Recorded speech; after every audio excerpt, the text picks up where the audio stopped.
ये एक मोहतरमा है जो कि बंगाल से बिहार में टीचर के तौर पे आई है पढ़ाने के लिए। और ये वैसे टीचर नहीं है, ये केंद्रीय विद्यालय का टीचर है, लेकिन इसके बोलने के हिसाब से नहीं लगता कि ये टीचर है। बिहारियों को जीरो सिविक सेंस बोलती है। ये बिहारियों को बोलती है कि इसके अंदर में कोई सिविक सेंस नहीं होता। पहले इसके बोलने से लगता है कि ये जिसके पास में सिविक सेंस होगा, सिविक सेंस का मतलब मेरे ख्याल से समझते भी नहीं होगी। ये बिहार और बिहार वासियों को गाली दे रही है। वो बोल रही है कि अगर भारत डेवलपिंग कंट्री है तो उसमें बिहार है, अगर बिहार को भारत से अलग हटा दिया जाए तो ये डेवलप कंट्री बन जाएगा भारत। तो मैं फिर से आपको बता दे रहा हूँ, Bihar is always part of India, will always remain सो। बिहार हमेशा भारत का पार्ट है और हमेशा रहेगा। तुमको बिहार के बारे में बताता हूँ, बिहार के इतिहास के बारे में कान खोलकर सुनना। अगर तुम्हारे पास ये वीडियो जा रहा है तो आप यूपीएससी के बारे में तो जानते हैं ना।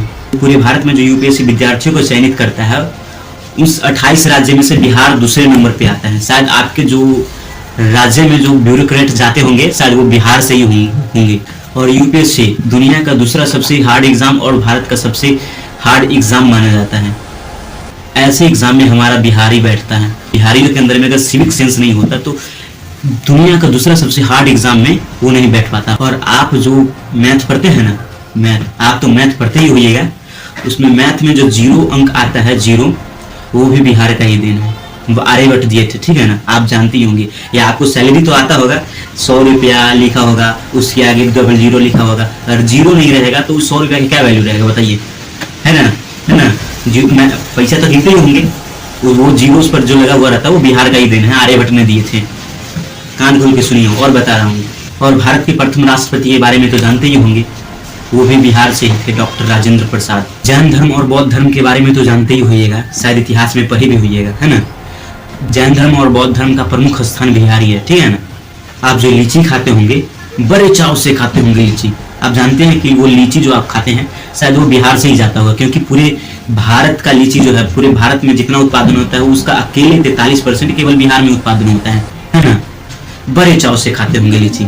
और जानते हैं मोदी जी जो हमारे प्राइम मिनिस्टर हैं वो बोलते हैं कि मखाना खाना चाहिए हर लोगों को। मखाना जानते हैं, पूरे दुनिया का 83% केवल बिहार में ही उत्पादन होता है और यहीं से पूरी दुनिया में जाता है ना। जिसके बारे में हमारे प्रधानमंत्री जी बोलते रहते हैं, खाने के लिए सुबह सुबह उठकर खाइए, मखाना खाइए, है ना।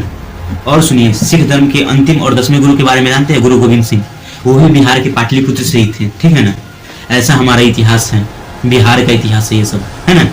और दुनिया का सबसे बड़ा स्तूप, सबसे पुराना मंदिर, ये सब भी बिहार में ही है ना। जानते हैं कि प्राचीन काल में बिहार विशाल साम्राज्य का गर्व हुआ करता था। मगध साम्राज्य के बारे में तो जानते ही होइएगा, मौर्य साम्राज्य के बारे में तो जानते ही होइएगा, गुप्त साम्राज्य के बारे में तो जानते ही होइएगा। ये सारा बिहार में था, ठीक है ना। आप कुमार गुप्त, समुद्र गुप्त, चंद्रगुप्त मौर्य के बारे में तो सुने ही होइएगा। महान कूटनीतिज्ञ चाणक्य के बारे में तो सुने ही होइएगा, ये भी बिहार से ही थे, है ना।